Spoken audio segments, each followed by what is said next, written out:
2012 release ஆன James bond படம் Skyfall. இதுல கோஸ்ட் டவுன் ஒரு இடத்தை காட்டுவாங்க. பார்க்கவே சிதைஞ்சு போய் படு மோசமா இருக்கும். படத்துல காமிச்ச அந்த இடம் ஜப்பான்ல இருக்கிற நாகசாகில இருந்து 15 கிலோமீட்டர் தள்ளி இருக்கிற ஒரு தீவு. அதுதான் ஹஷிமா ஐலாண்ட். உண்மையான பேய் நகரம். ஆக்சுவலா பூமியில இருக்கிற நரகம்னு சொல்லலாம். வெறும் தீவா இருந்த இந்த இடம் சுத்தி கான்கிரீட் தடுப்புகளும் அதுக்குள்ள அழிஞ்சு போன குடியிருப்பு கட்டிடங்களும் பொருட்களும் மனிதர்கள் வசிக்கவே முடியாத ஒரு கைவிடப்பட்ட தீவாவும் மாறினது எப்படி?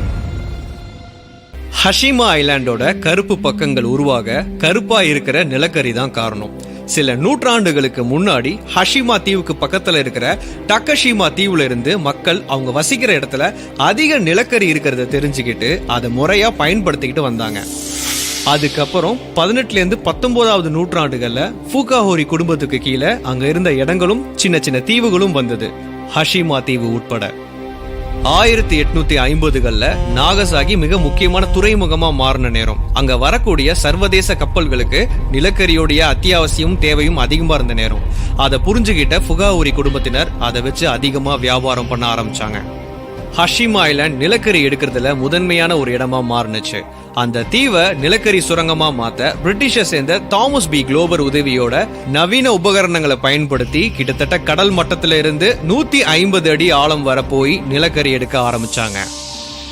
நாளுக்கு நாள் நிலக்கரியோடைய தேவையும் வியாபாரமும் அதிகமாக ஜப்பான் நாடு நிலக்கரிய கருப்பு தங்கமா பார்த்தாங்க. 1890ல ஃபுகாஹோரி குடும்பத்துக்கிட்ட இருந்து மிட்சுபிஷி நிறுவனம் ஹஷிமா ஐலாண்ட விலைக்கு வாங்குறாங்க. அதுக்கப்புறம் அந்த தீவே நவீன நிலக்கரி பிரதேசமாகுது. கடல் சீற்றத்தால தீவு அழியாம இருக்க சுத்தி கான்கிரீட் தடுப்பு சுவர்கள் அமைச்சு வேலை செய்யறவங்க குடியிருக்க பெரிய கான்கிரீட் கட்டிடங்களை கட்டினாங்க. ஜப்பானோட முதல் பெரிய கான்கிரீட் கட்டிடம் உருவானது ஹஷிமால தான்.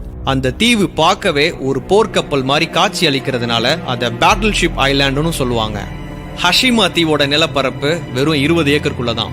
1959ல ஹஷிமா தீவுல இருந்தவங்களோட மக்கள் தொகை 5200 பேரு.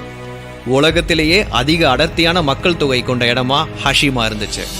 உணவு, உடை, சுத்தமான தண்ணீர் போன்ற அத்தியாவசியமான பொருட்கள் கூட வெளியில இருந்து தான் வரணும்.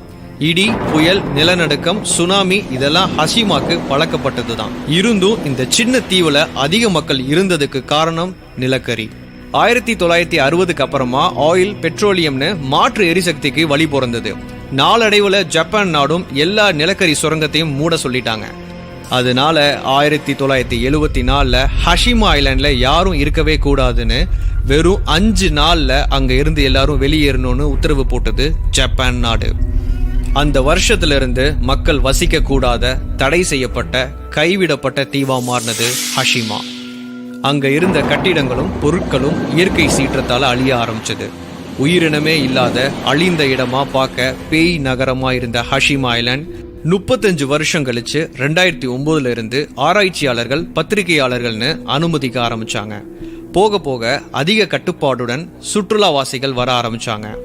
இப்போவும் ஹஷிமா தீவுல ரொம்ப குறைவான இடத்தை பார்க்கவும் குறிப்பிட்ட அளவு மக்கள் பார்க்கவும் தான் அனுமதி. அதுவும் சில மணி நேரத்துக்குள்ள வந்துடணும்.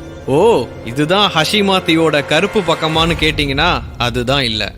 அந்த தீவு தடை செய்யறதுக்கு முன்னாடி ஒரு 90 வருஷமா கிட்டத்தட்ட 1.5 கோடி டன்னுக்கு மேல நிலக்கரி எடுத்திருக்காங்க.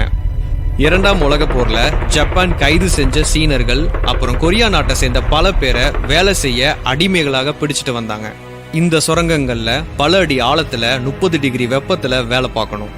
எந்த அடிப்படை தேவைகளையும் கொடுக்காம, சரியான உணவு இல்லாம ஒரு நாளைக்கு 20 மணி நேரம் வரை வேலை வாங்கி பிழிஞ்செடுத்தாங்க. பல விபத்துகள், உடல்நல குறைபாடு, மாரடைப்புன்னு இறந்தவங்க ஒரு பக்கம் இருக்க, இங்க வேலை செய்ய முடியாம தப்பிச்சா போதுன்னு தீவுல இருந்து கடல்ல குதிச்சு நீச்சல் அடிச்சு போனவங்களும் இறந்தாங்க. ஏன்னா ஹஷிமால இருந்து தப்பிச்சு அடுத்த கரை அடையணும்னா குறைஞ்சது 18 கிலோமீட்டராவது நீச்சல் அடிக்கணும். இதனாலேயே பல கொரியர்கள் வாழ்க்கை அழிஞ்சிருக்கு.